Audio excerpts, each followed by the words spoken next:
I get so frustrated when I land on a landing page and I cannot go deeper into the site. Like, are you really seriously asking me to type your URL into a different browser window? Like, come on, give me access to more information. I find that hilarious. It's like, you're here, fill out the form, we'll call you. And it's like, no, I want time to marinate and explore this material, Yeah, give me a reason to fill out the form. Exactly, give me the reason, exactly.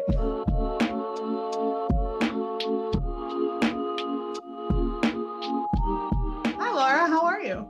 Hi, great, thanks. How are you doing?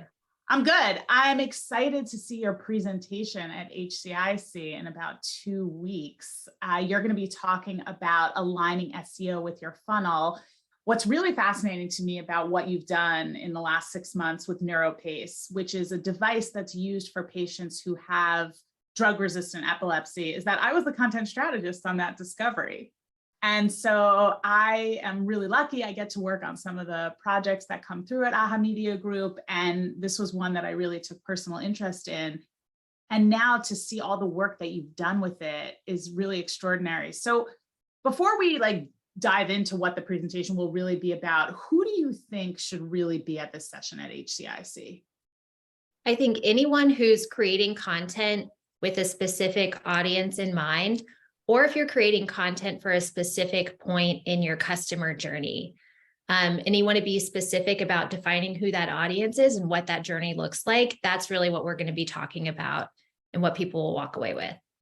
So one of the innovations that you did when you built the personas was you went back to me in NeuroPace, myself as a content strategist, and sort of said, this is really great that we're aligning this with the funnel. But one of the things that we discovered was that they were really targeting epilepsy, and they really had to drill down into drug-resistant epilepsy and the associated key phrases.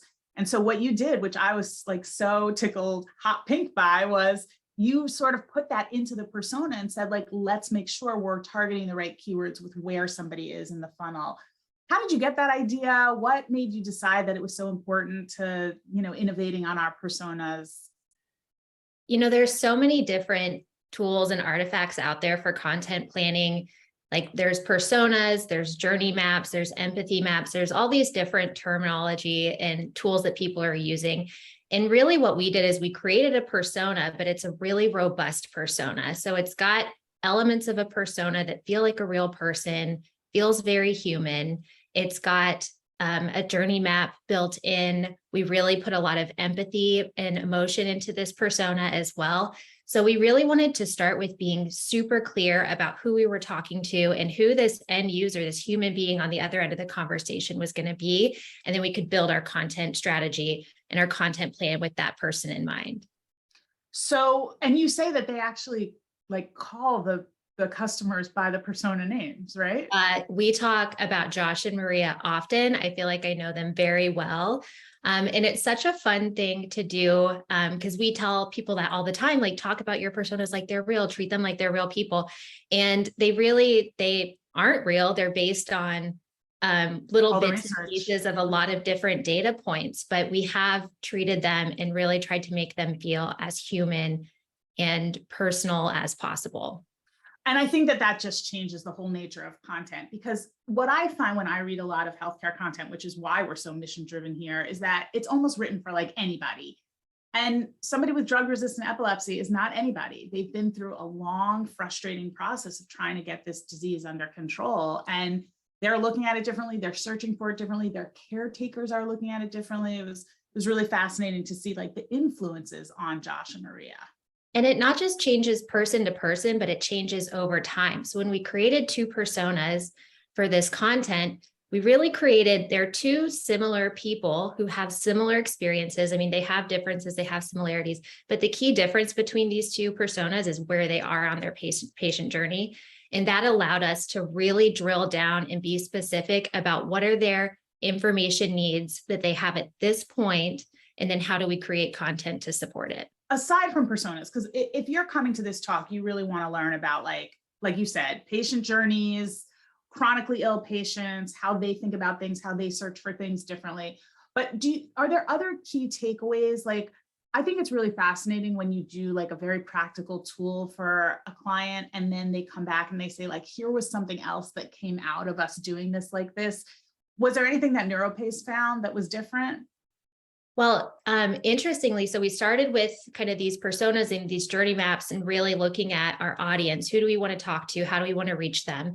And then the next step was kind of looking at keyword data. And what we found was an enormous amount of keyword data around a topic like epilepsy, which is so broad and can be so many different topics.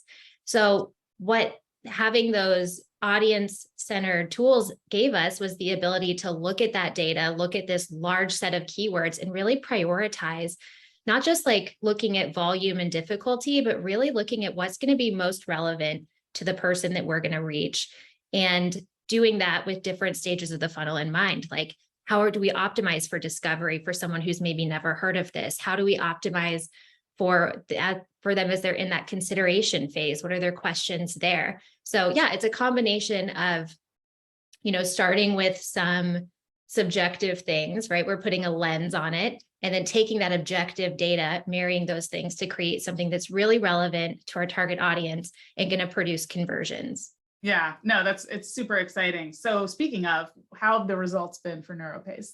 It's still early on. We've been creating content. We launched a new blog with NeuroPace in July of this year. So we are seeing some quick wins on SEO and getting some traction there. And it's also been really interesting to see how this content supports not just their organic search strategy, but their paid marketing strategy as well. Yeah. Yeah, I know a lot of, clients have come to us in the last few years and said, we are getting killed on paid search because we're paying all this money to direct people to the content, and then they're flying off the pages. And it's like, well, if you don't have great content, when you direct people to it, it's not going to do anything for you. So I think that that's great. It's especially true when you're looking at, the top and the middle of the funnel, where, a landing page that's optimized for conversion might not be enough information to really bring Absolutely. them to the finish line. Right. I get so frustrated when I land on a landing page and I cannot go deeper into the site. Like, are you really seriously asking me to type your URL into a different browser window? Like, come on, give me access to more information. I find that hilarious. It's like, you're here, fill out the form, we'll call you. And it's like, no, I want time to marinate and explore this material, Yeah. Give me a reason to fill out the form. Exactly. Give me the reason. Exactly. Okay. Last, probably most important question. What's your favorite song off Midnights? Currently listening to Karma on repeat. Yeah. Okay. I'm listening to Anti-Hero on repeat. So yeah, that's awesome. Another solid choice. Can't go wrong. Thank you so much, Laura. I can't wait to see the presentation at HCIC. Thank you. I'm so excited to talk about this more in a couple of weeks. Yeah, it'll be great.